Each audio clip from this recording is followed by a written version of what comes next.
अगर आपसे कोई पूछे कि मिडिल ईस्ट में इस वक्त सबसे बड़ा मुद्दा क्या है, वेस्ट एशिया में सबसे बड़ा मुद्दा क्या है, खाड़ी देशों में सबसे बड़ा मुद्दा क्या है, तो कोई भी अमेरिका और ईरान के बीच होने वाली जंग से इनकार नहीं कर सकता।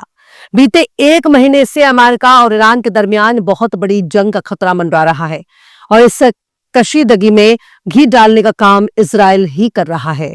अमेरिका के सामने ऐसी कौन सी मजबूरी है कि उसे ईरान पर हमले के लिए कोई ना कोई बहाना तलाशना पड़ रहा है। एप्स्टीन की फाइलों ने शायद डोनाल्ड ट्रंप को इजराइल की बात मानने के लिए मजबूर कर दिया है। शायद एप्स्टीन की फाइलों में मौजूद ट्रंप की काली करतूत और उनकी नंगी तस्वीरों ने पूरी दुनिया के सामने ट्रंप को नंगा कर दिया है। लेकिन ट्रंप सबको गुमराह करके ईरान पर हमले के लिए ठीक वैसा ही बहाना तलाश रहा है जैसा इजराइल में बेंजामिन नेतन्याहू अपनी कुर्सी बचाने के लिए गजा पर बार बार हमले की वकालत करता है। पर सबको मालूम है ट्रंप की धमकियां ईरान के सामने काम नहीं आ रही हैं। एक तरफ अमेरिका धमकी दे रहा है कि ईरान को न्यूक्लियर डील करनी होगी वरना बहुत बड़ा शैतानी लश्कर ईरान की ओर बढ़ रहा है और अगर ईरान ने न्यूक्लियर डील न की तो उसका अंजाम बहुत बुरा होगा। ट्रंप की यह धमकी बताने के लिए काफी है कि वो ईरान पर दबाव बनाने के लिए अपनी फौज को इस्तेमाल कर रहे हैं। वहीं दूसरी तरफ ईरान कह रहा है कि हमें बातचीत से कोई गुरेज नहीं, हमें बातचीत के टेबल पर आने से कोई दिक्कत नहीं है। लेकिन जिस तरह से अमेरिका धमकी दे रहा है, अगर वो ये सोच रहा है कि हम किसी से डर कर बातचीत के टेबल पर आने के लिए मजबूर हो जाएंगे तो ये उसकी बहुत बड़ी खुशफहमी है। ईरान कह रहा है कि अगर वो हम पर हमला करना चाहता है तो हमला करे, हम भी उस पर हमला करेंगे और 2-4 फायरिंग और मिसाइल से ही मामला खत्म नहीं होगा। हम पर अगर एक तिनका भी उछाला जाएगा, हम पर अगर एक कंकरी भी फेंका जाएगा, अगर हम पर कोई भी छोटा मोटा ऑपरेशन की आड़ में हमला हुआ तो वो ऑपरेशन नहीं कहलाएगा बल्कि ये पूरी जंग कहलाएगी और हम जंग करेंगे। मतलब ईरान अमेरिका से भिड़ने के लिए चैलेंज कर रहा है कि अगर औकात हो तो हमला करके दिखाओ, हम भी तुम्हें मार मार कर लाल कर देंगे, हम भी तुम्हारी चमड़ी सफेद से काली कर देंगे, तुम्हारा नाक काट लेंगे। पर धमकियां दोनों तरफ से दी जा रही हैं। फर्क बस इतना है कि धमकी देने की शुरुआत अमेरिका कर रहा है और मुंह तोड़ जवाब देने की धमकी ईरान दे रहा है। ईरान के विदेश मंत्री सैयद अब्बास अराक्ची ने जुमे के रोज बाकायदा तुर्की का दौरा किया।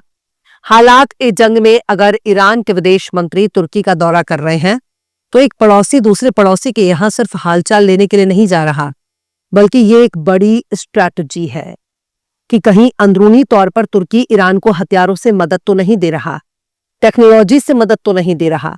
दुनिया को दिखाने के लिए तो ईरान के विदेश मंत्री तुर्की का दौरा कर रहे हैं, लेकिन जो तस्वीरें सामने आई हैं उसमें तुर्की के सदर भी नजर आ रहे हैं, तुर्की के विदेश मंत्री भी नजर आ रहे हैं। बहुत ही छाती चौड़ी करके ईरान के विदेश मंत्री सैयद अब्बास अराक्ची भी नजर आ रहे हैं। ईरान के विदेश मंत्री ने सीधे सीधे कहा है कि हम बातचीत के लिए तो तैयार हैं लेकिन तानाशाही कबूल नहीं करेंगे। अमेरिका को अपना लहजा सुधारने की जरूरत है। अगर बातचीत करनी है तो मिल बैठकर बातचीत कर सकते हैं, लेकिन ये धमकी वाले लहजे को हम कबूल नहीं करेंगे। अब्बास अराक्ची ने सीधे सीधे कहा है कि ईरान जंग और बातचीत दोनों के लिए तैयार है, यानी अगर तुम जंग करना चाहते हो तो हम जंग के लिए भी तैयार हैं, अगर तुम बातचीत करना चाहते हो तो हम बातचीत के लिए भी तैयार हैं। तुम जिस तरह से आओगे हम तुम्हें जवाब देने के लिए तैयार हैं, लेकिन तुम्हारी थोपी गई शर्तों को हम कबूल नहीं करेंगे। अंकारा में अपने हम मनसब तुर्की के विदेश मंत्री हकान फिदान के साथ एक ज्वाइंट प्रेस कॉन्फ्रेंस में जुमे के रोज सैयद अब्बास अराक्ची ने कहा कि ईरान न्यूक्लियर डायलॉग में आने के लिए तैयार है, लेकिन दोनों तरफ से बराबर का रवैया होना चाहिए, दोनों को फायदा होना चाहिए और एक दूसरे के लिए इज्जत दिखानी होगी, एक दूसरे को सम्मान देना होगा।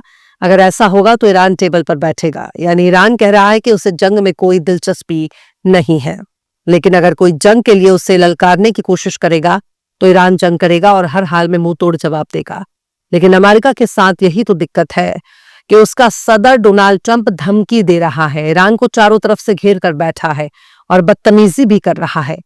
और सैयद अब्बास अराक्ची यही समझाने की कोशिश कर रहे हैं कि इज्जत से बात होनी चाहिए, जोर जबरदस्ती नहीं चलेगी और बातचीत ऐसी होनी चाहिए जिसमें हमारा भी फायदा हो और अमेरिका का भी फायदा हो। यानी अगर बातचीत करने में ईरान को फायदा होगा तभी ईरान बातचीत के टेबल पर आएगा, लेकिन अगर सिर्फ हमारा नुकसान होगा तो हम ऐसी बातचीत में शामिल नहीं होंगे। ऐसी बातचीत के होने और ना होने से क्या ही फायदा होगा। अब्बास अराक्ची ने मीडिया से बात करते हुए यह भी कहा कि अगर बातचीत होगी तो पूरी तरह से ईमानदारी से बात होनी चाहिए। साफ सुथरी होनी चाहिए, यानी धोखा धमकी या झुकाने की कोशिश होगी तो ईरान इस बातचीत में कोई दिलचस्पी नहीं लेगा। ईरान बातचीत नहीं करेगा।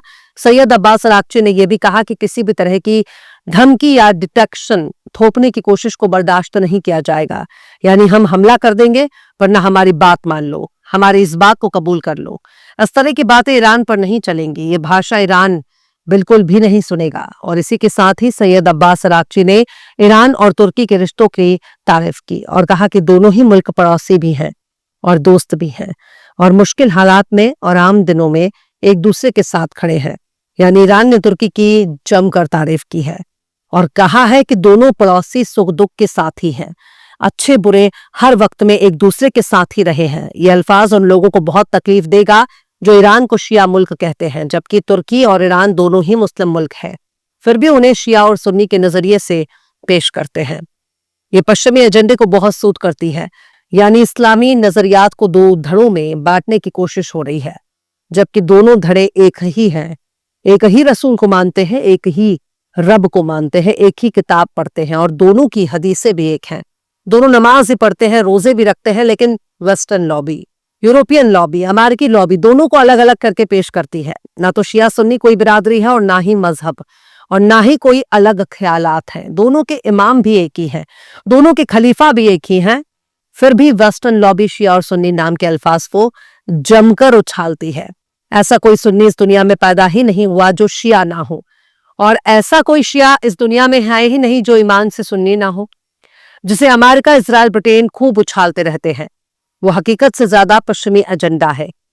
खैर, सैयद अब्बास अराक्ची ने तुर्की में मीडिया से भी ये कहा है कि ईरान इलाके में अमन के लिए किसी भी पहल का स्वागत करता है, खासकर इजराइल की साजिशों को नाकाम करने के लिए जो भी कोशिश होगी हम उस पहल का स्वागत करते हैं।